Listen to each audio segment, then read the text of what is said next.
नमस्कार दोस्तों, स्वागत है आपका हमारे चैनल पॉलिटेक्निक क्लासेस में। तो स्टूडेंट्स, आज हम कुछ नए टॉपिक्स को डिस्कस करेंगे। फ्रिक्शन से रिलेटेड घर्षण क्या होता है और काफ़ी चीज़ों को हम इसमें डिस्कस किया जाएगा। तो जिन स्टूडेंट्स ने हमारा लेक्चर नहीं देखा है, पुराना लेक्चर हमारे चैनल पर जाके देख सकते हैं। इसके लिए हमने आपको टेलीग्राम की लिंक और यूट्यूब चैनल की लिंक दोनों प्रोवाइड कर रखी है अपने वीडियो डिस्क्रिप्शन में। तो वहाँ पर जाके आप लोग देख सकते हैं और प्ले लिस्ट के थ्रू आप लोग पुरानी वीडियोज़ को कवर कर सकते हैं और topics wise serial wise topics को कवर कर सकते हैं। ठीक है, तो जिन लोगों ने चैनल सब्सक्राइब नहीं है, चैनल सब्सक्राइब कर लें और नोटिफिकेशन आइकन को क्लिक कर लें, जिससे आपको नोटिफिकेशन हमारे वीडियोस की कंटिन्यूसली आपको मिलती रहेगी। ठीक है फ्रेंड्स, ठीक। तो चलिए स्टार्ट करते हैं आज का सेशन। सबसे पहले हम बात करेंगे फ्रिक्शन से रिलेटेड चीज़ें कि फ्रिक्शन क्या होता है। तो फ्रिक्शन की बात की, फ्रिक्शन क्या होता है? फ्रिक्शन वह गुण होता है जिसके दो वस्तु के संपर्क तत्वों के बीच एक ऐसा बल उत्पन्न होता है जो एक वस्तु को दूसरे वस्तु फिसलने का विरोध करता है। ठीक है, तो फ्रिक्शन क्या होता है? फ्रिक्शन एक ऐसा हमारा फोर्स होता है या किसी मटेरियल में डेवलप होता है जो किसी भी वस्तु को चलने से विरोध करता है। ठीक है, उसके बीच में एक ऐसा बल उत्पन्न होता है जो कि रोकता है। जैसे मान लीजिए हमारी वस्तु है, ठीक है, ये हमारी सर्फेक्स सतह, ये है कॉन्टेक्ट सरफेस है, इसके ऊपर रखी हुई है हमारी। ठीक है, अब मान लीजिए इस पर हम फोर्स लगाएंगे, एफ फोर्स लगता है। ठीक है, यह हम लोग कहते हैं कि पी फोर्स लग रहा है। तो अगर पी फोर्स लगेगा तो इससे क्या होगा, बॉडी हमारी क्या होगी, मूव करनी स्टार्ट हो जाएगी। ठीक है, क्योंकि होगा क्या, अगर देखो क्या होता है, जब भी बॉडी यहाँ से मूव करना स्टार्ट करेगी तो इस बॉडी और ये कॉन्टेक्ट सरफेस, इसके बीच में एक बैकवर्ड डायरेक्शन में एक फोर्स लगता है एफ, जिसे हम लोग कहते हैं फ्रिक्शन फोर्स। इसकी वैल्यू होती है म्यू आर। ध्यान रखिए, आर क्या होता है, इस बॉडी की कॉन्टेक्ट सरफेस से नॉर्मल अभिलंब प्रतिक्रिया या कहते हैं नॉर्मल रिएक्शन कहते हैं हम लोग, और म्यू कहते हैं कोफिशिएंट फ्रिक्शन। तो होता क्या कि जब भी हम फोर्स अप्लाई करते हैं, ठीक है, और फोर्स ये पी जो अप्लाई करते हैं, तो पी अप्लाई करने के कारण ये फोर्स एफ डेवलप होता है। एफ बराबर म्यू आर, यही क्या होता है, फ्रिक्शन फोर्स। ठीक, और ये अपोजिट डायरेक्शन में डेवलप होता है। जिस डायरेक्शन फोर्स लग रहा है उसके विपरीत दिशा में हमारा क्या लगता है, फोर्स लगता है। और ये फोर्स क्या करता है, हमारा जो बॉडी है उसको मूव करने से रोकता है। इसी को कहते हैं हम लोग, एफ को जो हम लोग कहते हैं, यही कहलाता है हमारा फ्रिक्शन, और इसी को कहते हैं हम लोग फ्रिक्शन फोर्स। ठीक है बेटा, क्लियर हो रहा है इसमें? तो चलिए अब हम इसमें बात कर रहे हैं, नेक्स्ट क्या है हमारा, फ्रिक्शन फोर्स। ठीक है, तो फ्रिक्शन फोर्स क्या होता है? फ्रिक्शन फोर्स जब एक वस्तु को दूसरे वस्तु को फिसलने का प्रयास करता है तो दोनों की संपर्क सतह एक स्पर्श रेखीय बल कार्य करता है जो वस्तु की सापेक्ष गति का विरोध करता है। इसी विरोधी बल को फ्रिक्शन फोर्स भी कहते हैं। ठीक है, वही चीज है, यहाँ पर फ्रिक्शन फोर्स की बात कर रहे हैं। तो फ्रिक्शन फोर्स जो डेवलप होता है वो देखिए कैसे डेवलप हो रहा है। यहाँ पर देखिए, आपको बात की जाए तो यहाँ पर देखिए, ये फिगर के थ्रू आप समझ सकते हैं। जैसे ये बॉडी हमारी, इस बॉडी के ऊपर हमारा ये लगा है, ये हमारी बॉडी रखी है सरफेस के ऊपर। ठीक है, अब इस पर हम पी फोर्स लगा रहे हैं, तो पी फोर्स जैसे लगाएंगे तो सरफेस से एक फ्रिक्शन फोर्स एफ बराबर म्यू आर हमारा क्या हो रहा है, डेवलप हो रहा है बॉडी पर। ठीक है, और यहाँ पर बॉडी से सरफेस, ये जो सरफेस है हमारी, इसके ऊपर बॉडी रखी, तो यहाँ से बॉडी के ऊपर एक रिएक्शन फोर्स लग रही है, नॉर्मल रिएक्शन, जिसे हम लोग कह रहे हैं अभिलंब प्रतिक्रिया आर। और बॉडी का जो वेट है डब्ल्यू हमारा ये है। तो ये होता है हमारा free body diagram. Free body diagram हमें इस बॉडी का बनाना है, तो कैसे बनाएंगे हम लोग, इस बॉडी को हम लोग बनाएंगे इस तरीके से रख लेंगे, इस बॉडी का वेट डब्ल्यू नीचे की ओर, ठीक है, इस बॉडी पर लगने वाला नॉर्मल रिएक्शन ऊपर की ओर। अगर इस बॉडी में फोर्स लग रहा है तो एफ, और मान लीजिए पी लग रहा है, पी फोर्स हो गया। और इस बॉडी पे जब पी फोर्स लगेगा तो इसके कारण यहाँ पर एक नॉर्मल रिएक्शन डेवलप होगा, एफ फ्रिक्शन फोर्स डेवलप होगा, जो एफ बराबर म्यू आर के बराबर होगा। क्लियर हुआ बेटा? यहाँ पर देखिए बराबर म्यू आर डब्ल्यू होगा। म्यू क्या होता है, घर्षण गुणांक, जिसे कहते हैं हम लोग कोफिशिएंट ऑफ फ्रिक्शन। आर होता है नॉर्मल रिएक्शन, ठीक है, अभिलंब प्रतिक्रिया। एफ क्या होता है, फ्रिक्शन फोर्स, घर्षण बल। और पी क्या होता है, प्रयास बल, अप्लाइड फोर्स, जो हम लोग ने फोर्स लगाया। ठीक है बेटा, यहाँ चीज़ क्लियर हो गई पॉइंट वाइज। ठीक है, तो होता क्या कि जब भी हम किसी बॉडी को मूव कराते हैं, ठीक है, ये बॉडी हमारी मूव कर रही है पी फोर्स के कारण, तो पीछे की ओर फ्रिक्शन फोर्स लगता है। ये फोर्स तब भी लगेगा जब बॉडी मूव नहीं करेगी। ठीक है ना, मान लीजिए ये बॉडी पे फोर्स लगा रहे हैं और बॉडी मूव नहीं कर रही है, तो भी इस बॉडी पे फ्रिक्शन फोर्स लगेगा। और अगर बॉडी चलने लग रही है, इस फोर्स लगने के कारण बॉडी में वेलोसिटी आ रही है या स्पीड आ रही है, तो भी फ्रिक्शन फोर्स लगेगा हमारा। ठीक है, तो ऐसा नहीं है कि बॉडी अगर रुकी हुई है तो फ्रिक्शन फोर्स नहीं लग रहा है, तो भी हमारा क्या होगा, फ्रिक्शन फोर्स हमारा लगेगा। ठीक है फ्रेंड्स, चलिए आगे हम बात करते हैं कुछ हमारे advantage of friction. Advantage of friction क्या क्या होते हैं, घर्षण के लाभ हमारे क्या होते हैं। तो सबसे पहली बात है कि पहला पॉइंट है हमारा, साइकिल, स्कूटर, कार, अन्य वाहन के टायरों तथा पृथ्वी के संपर्क सतहों के बीच घर्षण बल लगने के कारण आगे नहीं बढ़ पाते हैं। ठीक है, ब्रेक तथा क्लच की, तो ये पहला पॉइंट देखिए, सबसे पहला पॉइंट क्या है हमारा, जो साइकिल होती, स्कूटर होती, कार होती है, अन्य वाहन होते हैं, तो पृथ्वी की जो संपर्क सतह होती है उनमें घर्षण लगने के कारण आगे नहीं बढ़ पाते, क्योंकि जो घर्षण होता है उन्हीं के कारण क्या होता है, जो जो हमारे फोर्स लगते हैं बॉडी पर, कोई भी स्कूटर होती तो उसके कारण ही वो क्या करते हैं, हमारे चलते हैं। ठीक है, और उस घर्षण करने के कारण ही हमारे क्या होते हैं, वो आगे की ओर मूव कर पाते हैं। ठीक है, अगर घर्षण नहीं होगा, फ्रिक्शन नहीं होगा, तो क्या होगा, वो जो स्कूटर्स हैं, ये साइकिल है, ये कार है, तो उसमें क्या होगा कि फोर्स, ब्रेक फोर्स अप्लाई नहीं होंगे, बॉडी जिस स्पीड से चल रही है उसी स्पीड से कंटिन्यूसली चलती रहेगी। तो ये होता है हमारा एडवांटेज होता है कि अगर किसी भी सड़क पे दो संपर्क सतहों के बीच में, जैसे मान लीजिए बॉडी है, ये अगर इसके बीच में फ्रिक्शन यहाँ पर नहीं होगा तो ये बॉडी कंटिन्यूसली हमारी क्या होगी, चलती रहेगी। और फ्रिक्शन होगा तो बॉडी थोड़ी देर बाद क्या होगी, अपनी स्पीड इसकी घटती चली जाएगी धीरे धीरे, और एक समय आएगा ये बॉडी हमारी क्या होगी, रुक जाएगी। ठीक है, तो ये हमारे एडवांटेज होता है पहला। दूसरा होता है ब्रेक तथा क्लच की क्रिया भी घर्षण पर निर्भर करती है। ठीक है, ये भी बात है कि जो भी ब्रेक होता है या क्लच होता है उसकी क्रिया भी घर्षण पर निर्भर करती है। ठीक है, जो भी ब्रेक अप्लाई करते क्लच होते हैं वो हमारे डिपेंड करते हैं फ्रिक्शन के ऊपर। नेक्स्ट पॉइंट की बात करें, थर्ड पॉइंट, घर्षण के कारण ही पेन हाथ से पकड़कर लिखने के कारण, हाँ, तो जो भी हम लोग लिखते हैं हाथ से, पेन लिखते हैं ना, तो वो भी हमारे घर्षण के कारण होता है। अगर फ्रिक्शन नहीं होगा तो हम लोग लिख नहीं पाएंगे किसी भी पेपर के ऊपर पेन के थ्रू। ठीक है, तो ये भी चीज़ें हमारी क्या होती हैं, फ्रिक्शन के कारण ही होती है। तो ये सब हमारे क्या है, एडवांटेज हैं। नेक्स्ट बात कर रहे हैं, पैर और पृथ्वी की संपर्क सतहों के बीच घर्षण होने के कारण ही हम चल पाते हैं। तो जो भी पैर और पृथ्वी के बीच जो हमारा संपर्क सतह होता है वही कॉन्टेक्ट सरफेस में हमारा घर्षण लगता है, उसके कारण ही हम लोग चल पाते हैं। तो ये भी हमारा क्या है, एडवांटेज है। नेक्स्ट पॉइंट की बात करें, पुली और बेल्ट के मध्य घर्षण होने के कारण ही शक्ति का पारेषण ट्रांसमिट होता है। ठीक है, ट्रांसमिशन जो होता है, पावर का जो ट्रांसमिशन होता है पुली के थ्रू और बेल्ट के थ्रू, वो भी घर्षण के कारण ही होता है। अगर घर्षण नहीं होगा तो पावर का ट्रांसमिशन नहीं हो पाएगा पुली से बेल्ट में या बेल्ट से पुली में। ठीक है, क्लियर हो रहा है बेटे यहाँ पे। अब नेक्स्ट पॉइंट की बात कर रहे हैं हम लोग। नेक्स्ट है disadvantage of friction. Disadvantage of friction क्या क्या होंगे, घर्षण की हानि, मशीनों की दक्षता कम हो सकती है, घर्षण के कारण ही मशीनों के कुछ भाग घिस जाते हैं। थर्ड पॉइंट है हमारा, मशीनों में घर्षण के कारण उत्पन्न ऊष्मा से गर्म होकर उसके कुछ पार्ट खराब होने की संभावना भी क्या रहती है, होती है। ठीक है, तो ये सब हमारे क्या है, ये सब पॉइंट्स है, डिसएडवांटेज है। मशीन की दक्षता क्या होती है, फ्रिक्शन के कारण हमारी कम होती है, क्योंकि मशीन के पार्ट्स क्या होते हैं, हमारे चलते रहते हैं। ठीक है, और जब चलेंगे तो एक दूसरे के पार्ट को घिसते हैं, कोई रगड़ खाता है, कोई कुछ होता है, तो उसके कारण क्या होती है, हमारी जो मशीन की एफिशिएंसी होती है वो घटती है। ठीक है, वही सेकंड पॉइंट में लेकर, घर्षण के कारण मशीन के कुछ पार्ट हमारे घिस जाते हैं। नेक्स्ट पॉइंट की बात करें, मशीन में घर्षण के कारण उत्पन्न ऊष्मा से गर्म होकर उसके कुछ पार्ट खराब होने की संभावना भी रहती है।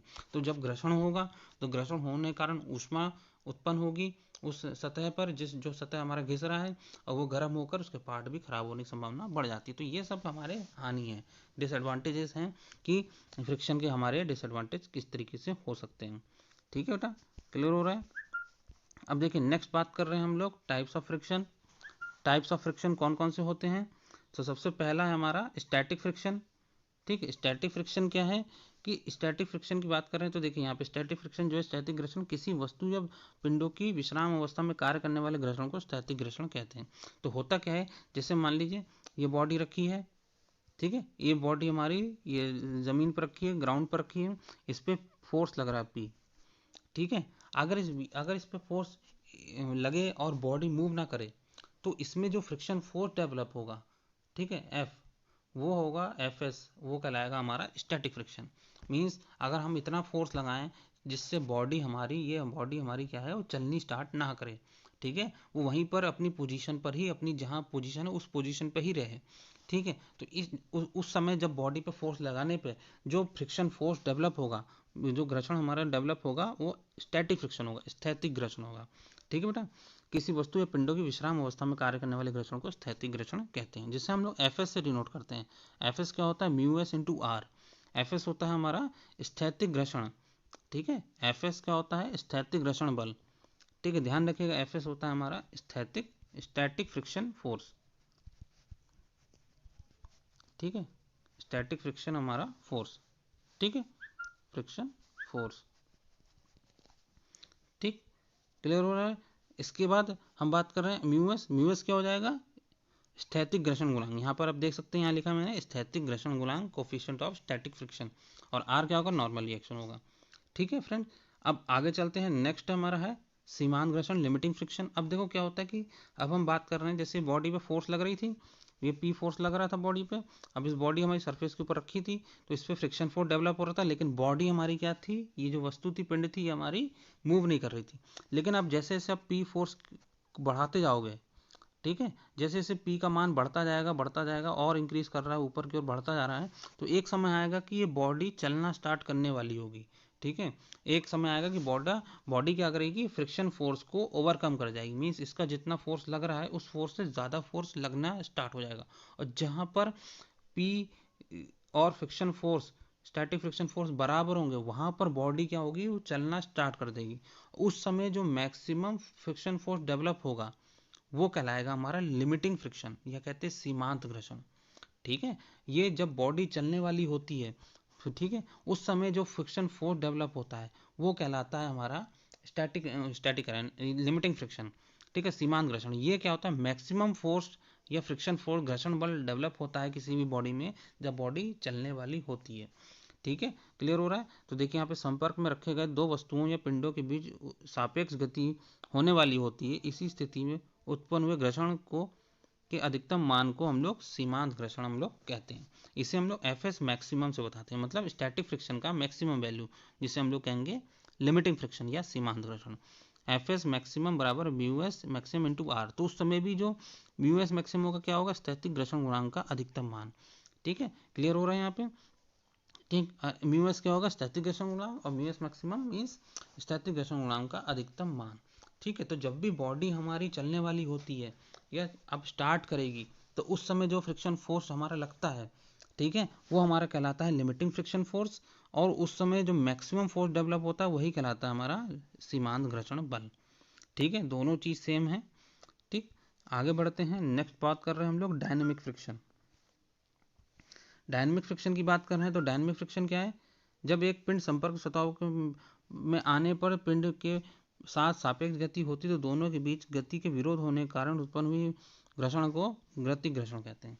तो गतिक घर्षण क्या होता है कि जब कोई वस्तु दूसरे वस्तु के संपर्क में आती है, मीन्स ये बॉडी है, दूसरी बॉडी ये के संपर्क में आ गई, तो इन दोनों के बीच में क्या होगा, रिलेटिव मोशन होगा। मीन्स ये जो जिस मान लीजिए ये जिस स्पीड से चल रही थी और ये जिस स्पीड से पहले चल रही थी, तो कांटेक्ट होने के बाद दोनों की स्पीड क्या होगी, वो बदल जाएगी, क्योंकि दोनों के बीच में क्या हो रहा है, हमारा दोनों की सतहों के बीच में और जमीन से हमारा जो ग्राउंड है उससे क्या हो रहा है, हमारा फ्रिक्शन डेवलप हो रहा है, और फ्रिक्शन के कारण क्या हो रहा है, उनकी स्पीड में परिवर्तन होगा, फ्रिक्शन फोर्स डेवलप होगा। ठीक है, उसका मूवमेंट पीछे की ओर डेवलप होगा, उसके कारण क्या होगा, बॉडी में फोर्स डेवलप होगा, जिसे हम लोग कहेंगे डायनेमिक फ्रिक्शन। ध्यान रखें, जो फोर्स हमारा होगा डायनेमिक फ्रिक्शन, ये फ्रिक्शन फोर्स जो घर्षण बल ये जो हमारा डेवलप होता है डायनेमिक गतिक वाला, ये तब उत्पन्न होता है किसी वस्तु में जब किसी वस्तु चलने वाली होती है या चल चुकी होती है। ठीक है, जब वो गति कर रही होती है उस समय जो फ्रिक्शन फोर्स डेवलप होता है वही हमारा कहलाता है डायनेमिक फ्रिक्शन या गतिक घर्षण। ठीक है, क्लियर हो बेटा, जिसे हम लोग एफ डी से बताते हैं। एफ डी हमारा डायनेमिक फ्रिक्शन फोर्स है, गतिक घर्षण बल। म्यू डी क्या है हमारा, गतिक घर्षण गुणांक, coefficient of dynamic friction. R हमारा वही नॉर्मल रिएक्शन है, अभिलंब प्रतिक्रिया। ठीक है बेटा, अब देखिए यहाँ पे फिगर से आप समझ सकते हैं। ठीक है, यहाँ फिगर से समझिए आप। देखिए यहाँ पर क्या है, ये फिगर मैंने बना रखा है, जहाँ पर इधर घर्षण है, इधर पी जो अप्लाइड बल है, जो फोर्स हमारा लग रहा है। ठीक है, तो पहले क्या होता है, जब भी वस्तु में फोर्स लगाना स्टार्ट करते हैं तो उसकी जो वैल्यू होती है धीरे धीरे बढ़ने लगती है। एक समय आता है जब उसकी वैल्यू एफ बराबर पी के बराबर आ जाती है, मैंने यहाँ पे लिखा है एफ बराबर पी के बराबर आ जाती है, तो उस समय क्या होता है, ये जो पॉइंट होता है ये कहलाता है हमारा लिमिटिंग फ्रिक्शन। यहाँ पर मैक्सिमम वैल्यू होती है जब बॉडी हमारी चलने वाली होती है। इसके बाद क्या होती है, हमारी बॉडी चलने लगती है इस तरीके से। ठीक है, तो ये होता है, उस समय फ्रिक्शन की वैल्यू तुरंत घटती है, उसके बाद फिर वो लगभग समान रहती है।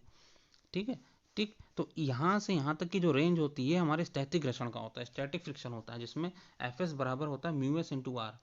ठीक है, ये जो रीजन होता है स्टैटिक घर्षण का रीजन होता है। ठीक है, और इस पॉइंट पे, ये जो पॉइंट है, इस पॉइंट पे मैक्सिमम वैल्यू होगी फ्रिक्शन की।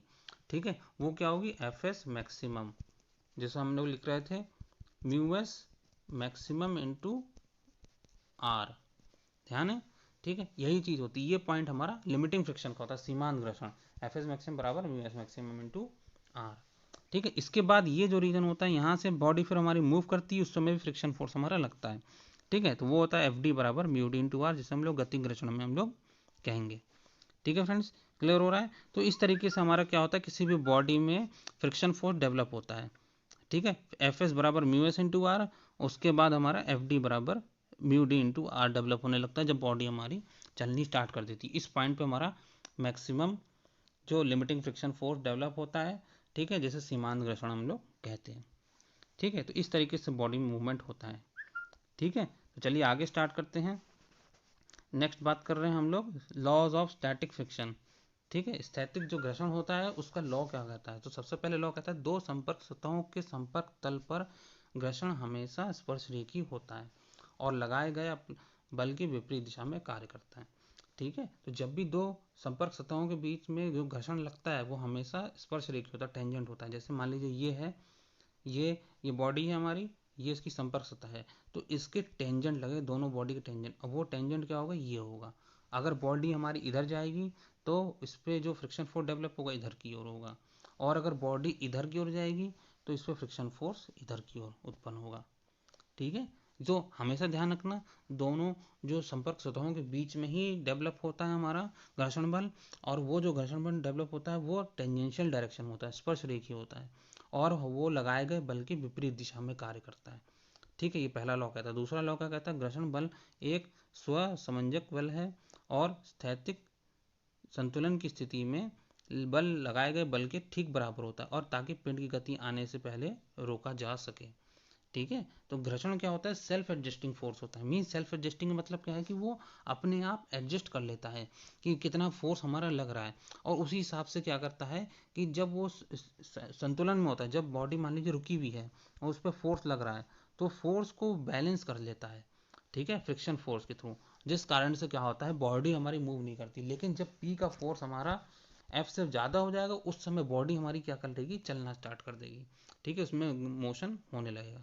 ठीक है, तो जब स्थैतिक संतुलन की स्थिति में बल लगाए गए बल के ठीक बराबर, तो इसका मतलब क्या होता है कि जो बल हम लोग लगा रहे हैं और जो संतुलन स्थिति में बल उत्पन्न हो रहा है वो दोनों बराबर होते हैं। मतलब P बराबर है, जो मैं यहाँ पर मतलब है, इस लाइन का मतलब क्या है कि P बराबर है। P मतलब जो बल लगा रहे हैं और F जो बल उत्पन्न हो रहा है, ये दोनों चीज क्या है हमारी, बराबर है, ताकि पिंड में गति आने से पहले उसे रोका जा सके। ठीक है, क्लियर हो रहा है हमारा लॉज ऑफ स्टैटिक फ्रिक्शन।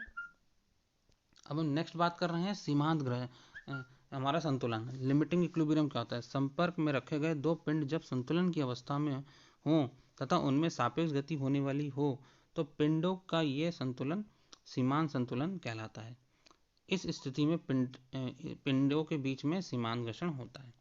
ठीक है, तो लिमिटिंग इक्विलिब्रियम कब होता है? जब हमारी संतुलन की अवस्था होती है दो दो पिंडों के बीच में। जैसे मान लीजिए दो हमने बनाए हैं, इन दोनों के बीच में संतुलन की अवस्था है। ठीक है, और इसमें इस पे फोर्स इतना लग रहा है कि इसके फ्रिक्शन फोर्स को बैलेंस कर ले रहा है। ठीक है, मतलब P बराबर F है, तो ये कंडीशन होती है लिमिटिंग कंडीशन। मीन्स अब इस पे अगर P की वैल्यू बढ़ी F से ज़्यादा, P का मान अगर F से बढ़ा तो बॉडी में मोशन स्टार्ट हो जाएगा। तो इससे पहले की जो कंडीशन होती है वो लिमिटिंग इक्विलिब्रियम होता है। तो इसमें जो लगने वाला जो फ्रिक्शन फोर्स लगता है वो सीमांत घर्षण लगता है। ध्यान रखिएगा वो कौन सा होता है, सीमांत घर्षण या लिमिटिंग फ्रिक्शन होता है। पहले ही बता दिया मैंने। ठीक है, अब आगे चलते हैं। नेक्स्ट बात कर रहे हैं हम लोग अभिलंब प्रतिक्रिया। अभिलंब प्रतिक्रिया क्या होती है? पिंडों की संपर्क सतहों पर लंब रूप दिशा में कार्य करने वाले प्रतिक्रिया बल को अभिलंब प्रतिक्रिया कहते हैं। जैसे मान लीजिए ये हमारा बॉडी है, ये सरफेस के ऊपर रखा है, तो इसके बॉडी की लंब दिशा में, ठीक है, सरफेस से जो लंब दिशा होती है ये लंब दिशा हो गई। इस पर जो आर फोर्स लगता है, जो प्रतिक्रिया बल लगता है, उसी को हम लोग अभिलंब प्रतिक्रिया कहते हैं। इसे आर से बताते हैं। ठीक है बेटा, नेक्स्ट बात कर रहे हैं हम लोग घर्षण गुणांक, कोफिशिएंट ऑफ फ्रिक्शन। ठीक है, कोफिशिएंट ऑफ फ्रिक्शन क्या होता है? सीमांत संतुलन की स्थिति में उत्पन्न अधिकतम घर्षण भी सीमांत घर्षण होता है। ठीक है, सीमांत संतुलन की स्थिति में जो डेवलप होता है फोर्स, जो भी हमारा फ्रिक्शन फोर्स डेवलप होता है वो हमारा सीमांत घर्षण होता है। इस स्थिति में घर्षण बल क्या होता है? F बराबर म्यू आर होता है। ठीक है, F बराबर म्यू आर होगा, और इस घर्षण बल अभिलंब प्रतिक्रिया का अनुपात हमेशा स्थिर रहता है। मीन्स जो हमारा घर्षण बल है F और आर का जो रेशो होता है वो हमेशा म्यू के बराबर होता है। ध्यान रखिएगा, म्यू के बराबर। म्यू क्या होता है? घर्षण गुणांक या कोफिशिएंट ऑफ फ्रिक्शन, इसे म्यू से हम लोग प्रदर्शित करते हैं। ठीक है, म्यू को आप देख सकते हैं, ये म्यू लिखा है, यू नहीं म्यू है, घर्षण बल बटे अभिलंब प्रतिक्रिया, म्यू बराबर F/R। ठीक है, नेक्स्ट है हमारा angle of friction. Angle of friction क्या होता है, देख लीजिए, सीमांत संतुलन की अवस्था में दो संपर्क सतहों के बीच कार्य करने वाला सीमांत घर्षण बल। ठीक है, सीमांत संतुलन की अवस्था में जो सीमांत घर्षण बल लग रहा है और अभिलंब प्रतिक्रिया द्वारा प्रतिक्रिया के परिणामी बल द्वारा अभिलंब प्रतिक्रिया की दिशा से बनाए जाने वाले कोण को घर्षण। अब देखिए ये चीज आपको समझ में नहीं आएगी, आप इसे फिगर के थ्रू समझिए। ठीक है, देखिए यहाँ पर हम बात कर रहे हैं, ये बॉडी है हमारी, इस बॉडी पे R ऊपर की ओर लग रहा है, W नीचे की ओर लग रहा है, इस बॉडी पे F इधर की ओर लग रहा है और म्यू आर हमारा इधर की ओर लग रहा है। तो जो परिणामी होगा R का और फ्रिक्शन फोर्स का वो कितना होगा, ये वाला होगा। ठीक है, परिणामी बल। तो परिणामी बल और R के बीच का जो एंगल होता है फाई, वही कहलाता है हमारा एंगल ऑफ फ्रिक्शन। इसे हम लोग लैम्डा से बताते हैं या फाई से बताते हैं। ध्यान रखिएगा, जो हमारा रिजल्टेंट होता है और जो फ्रिक्शन फोर्स होता है, इनके बीच जो रिजल्टेंट होता है, वो रिजल्टेंट जो एंगल हमारा अभिलंब के साथ बनाता है, वो जो एंगल फाई होता है, वो एंगल हम लोग कहलाता है फ्रिक्शन एंगल। ठीक है, देखिए यही चीज लिखी है ऊपर, देख लीजिएगा आप लोग, सीमांत सीमांत संतुलन सीमांत संतुलन की अवस्था में दो संपर्क सतहों के बीच कार्य करने वाले सीमांत घर्षण और अभिलंब प्रतिक्रिया के परिणामी बल द्वारा अभिलंब प्रतिक्रिया की दिशा से बनाए जाने वाले कोण को घर्षण कोण कहते हैं। ठीक है, ये फिगर के थ्रू आप समझ सकते हैं। ठीक है, तो यहाँ पर क्या है हमारा S sin फाई बराबर म्यू कैसे आ गया, ये S है, परिणामी बल हमारा S है, S का जो हमारा साइन कंपोनेंट होगा ये कॉस कंपोनेंट हो जाएगा, ये हमारा साइन कंपोनेंट होगा। तो S का जो साइन कंपोनेंट होगा वो म्यू आर के बराबर होगा, S का जो कॉस कंपोनेंट होगा वो R के बराबर होगा। ठीक है, तो अब इस दोनों को डिवाइड कर देंगे, sine five upon cos five S cancel हो जाएगा, sine five upon cos five ten five बराबर म्यू आर से आर कैंसिल हो जाएगा। ठीक है, तो म्यू बराबर टेन फाइव होता है, मीन्स जो घर्षण गुणांक होता है वो टेन ऑफ द एंगल कौन सा होता है, फ्रिक्शन एंगल के बराबर होता है। घर्षण कोण की जो टेंजेंट होती है वो घर्षण गुणांक के बराबर होती है। ठीक है, ये चीज ध्यान रखिएगा सभी। ठीक है, नेक्स्ट है पॉइंट है हमारा एंगल ऑफ रिपोज, जिसे हम लोग कह रहे हैं विश्राम कोण। ठीक है, विश्राम कोण क्या है कि किसी नत समतल में द्वारा क्षैतिज से बनाया गया वह अधिकतम कोण जिस पर रखा हुआ कोई भी पिंड या वस्तु विश्राम अवस्था में बिना किसी बाहरी बल के द्वारा हो। ठीक है, मीन्स क्या मतलब है कि मान लीजिए नत समतल इंक्लाइन प्लेन है। ठीक है, ये आप इंक्लाइन प्लेन देख सकते हैं, इस इंक्लाइन प्लेन का वो एंगल जिस पर अगर कोई वस्तु को रखें, वो वस्तु बिना किसी बल के द्वारा, बाहरी बल के द्वारा, वो अपनी उसी पोजीशन पर है जिस पोजीशन पर वो है। ठीक है, और वो जो अधिकतम कोण होगा, जिस कोण पर वो रुकी रहेगी बॉडी, मूवमेंट नहीं होगा उसका नीचे या ऊपर की ओर। ठीक है ना, ठीक, तो वो जो हमारा एंगल होगा वही एंगल हमारा कहलाएगा विश्राम कोण, जिसे कहेंगे एंगल ऑफ रिपोज।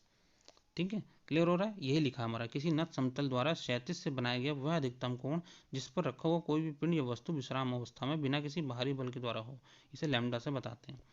ठीक है, तो यही लैम्डा होता है, मतलब इतना मैक्सिमम वैल्यू की लैम्डा की एंगल कितने पर रखे हैं कि जिसपे ये जो बॉडी रखी है ये हमारी स्टेशनरी रहे, विश्राम अवस्था में रहे। ठीक है, मीन्स नीचे की ओर ये मूव ना करे।